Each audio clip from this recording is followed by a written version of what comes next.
একবার ভাবুন তো, একটা কোম্পানি এতটাই ক্ষমতাশালী হয়ে উঠল যে একটা আস্ত দেশের সরকারকে রীতিমতো আইন তৈরি করতে হলো শুধু সেটাকে সামলানোর জন্য।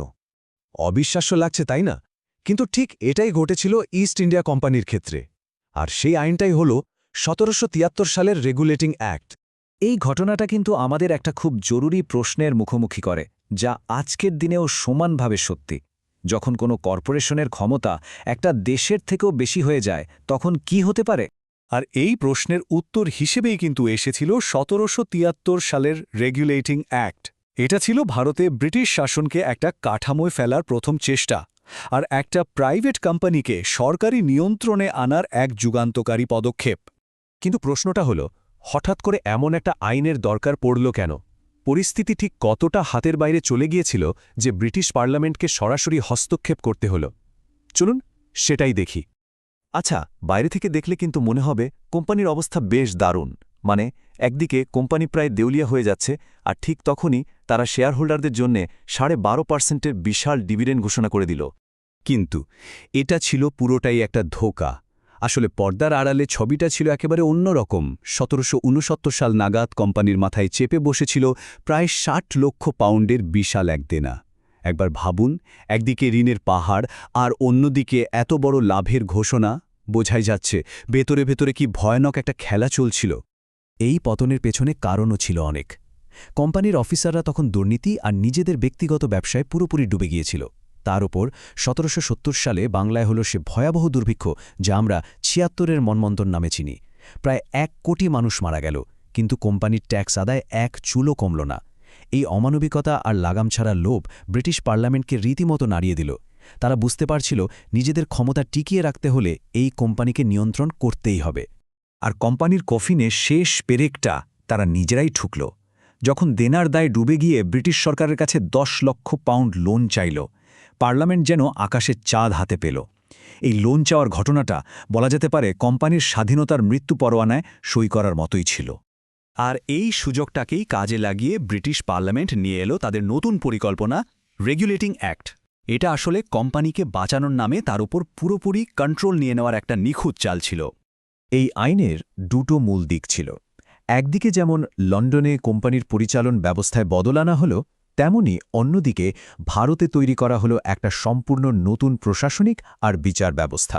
তো লন্ডনে কি করা হলো?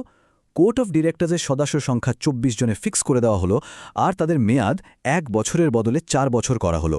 প্রতি বছর ১/৪ ডিরেক্টর রিটায়ার করতেন, এতে একটা ধারাবাহিকতা বজায় থাকত। কিন্তু সবচেয়ে বড় পরিবর্তনটা ছিল অন্য জায়গায়। এখন থেকে কোম্পানির সমস্ত সামরিক আর বেসামরিক চিঠি ব্রিটিশ সরকারের কাছে জমা দেওয়া বাধ্যতামূলক হয়ে গেল। মানে, এই প্রথমবার ব্রিটিশ সরকার সরাসরি ভারতের ব্যাপারে নাক গলানোর আইনি সুযোগ পেল। এবার চলুন দেখি ভারতে কি বিশাল পরিবর্তন আনা হচ্ছিল, যেটা ছিল এই আইনের সবচেয়ে গুরুত্বপূর্ণ আর প্রভাবশালী অংশ। প্রথমেই বাংলার গভর্নরের পদটাকে আরও শক্তিশালী করে বানানো হলো গভর্নর জেনারেল। আর এই পদের জন্য প্রথম বেছে নেওয়া হলো লর্ড ওয়ারেন হেস্টিংসকে। তাকে সাহায্য করার জন্য ৪ সদস্যের একটা এক্সিকিউটিভ কাউন্সিলও তৈরি করা হলো। শুধু তাই নয়, বম্বে আর মাদ্রাজ প্রেসিডেন্সিও বাংলার অধীনে আনা হলো। এর মানে ভারতে প্রথমবারের মতো একটা সেন্ট্রাল অ্যাডমিনিস্ট্রেশন বা কেন্দ্রীয় শাসন ব্যবস্থা চালুর চেষ্টা করা হলো। কিন্তু জানেন, এই নতুন সিস্টেমটার মধ্যে একটা মারাত্মক গলত ছিল। সব সিদ্ধান্ত নেওয়ার ক্ষমতা দেওয়া হলো কাউন্সিলের সংখ্যা গরিষ্ঠ সদস্যদের হাতে। গভর্নর জেনারেলের হাতে থাকল শুধু একটা কাস্টিং ভোট, মানে ভোট সমান সমান হলে তবেই তিনি ভোট দিতে পারতেন। এর ফল কি হল? কাউন্সিলের বাকি সদস্যরা একজোট হয়ে প্রায়ই গভর্নর জেনারেলের যে কোনো ভালো সিদ্ধান্ত আটকে দিত। বেচারা ওয়ারেন হেস্টিংসের অবস্থাটা একবার ভাবুন। শাসন ব্যবস্থার পাশাপাশি বিচার ব্যবস্থাতেও এক বিরাট বদল এলো। ১৭৭৪ সালে কলকাতায় একটা সুপ্রিম কোর্ট তৈরি করা হলো, যার প্রথম প্রধান বিচারপতি হলেন স্যার এলিজা ইম্পে। এই আদালতের ক্ষমতা ছিল বিশাল। দেওয়ানি, ফৌজদারি থেকে শুরু করে ধর্মীয় বিষয় পর্যন্ত সবই এর আওতায় ছিল। উদ্দেশ্য ছিল একটা স্বাধীন বিচার ব্যবস্থা তৈরি করা, যা কোম্পানির প্রভাবের বাইরে থাকবে। আর যে দুর্নীতি ছিল সব সমস্যার মূলে, তার বিরুদ্ধেও কড়া ব্যবস্থা নেওয়া হলো। আইন করে কোম্পানির সব কর্মচারীর জন্য ব্যক্তিগত ব্যবসা করা বা স্থানীয়দের থেকে কোনো রকম উপহার বা ঘুষ নেওয়া একদম বন্ধ করে দেওয়া হলো। এটা ছিল ভারতে একটা স্বচ্ছ প্রশাসন তৈরির প্রথম প্রাতিষ্ঠানিক ধাপ।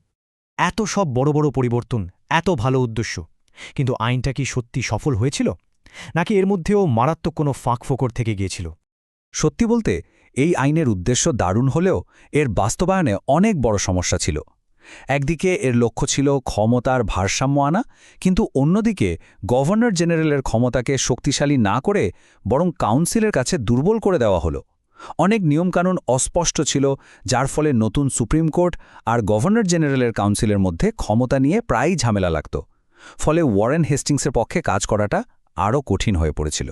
আর এই সব ভুল ত্রুটির কারণেই আইনটা বেশি দিন টিকতে পারেনি। ১৭৭৩ সালে পাশ হওয়ার মাত্র ১১ বছরের মাথায় ১৭৮৪ সালে একে সরিয়ে দিয়ে পিটস ইন্ডিয়া অ্যাক্ট আনা হলো। রেগুলেটিং অ্যাক্টকে তাই বলা যায় একটা প্রথম প্রচেষ্টা, একটা অসম্পূর্ণ ড্রাফট।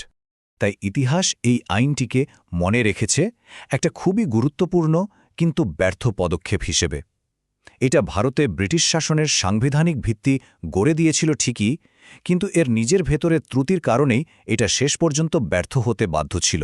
১৭৭৩ সালের এই পুরো ঘটনাটা আজও আমাদের সামনে একটা খুব বড় প্রশ্ন রেখে যায়। যখন একটা কর্পোরেশনের ক্ষমতা দেশের সরকারের থেকেও বেশি হয়ে যায়, তখন সেই নিয়ন্ত্রণের লাইনটা ঠিক কোথায় টানা উচিত, আর কে ঠিক করবে সেই লাইনটা? এই প্রশ্নটা কিন্তু আজও একইভাবে প্রাসঙ্গিক, তাই না?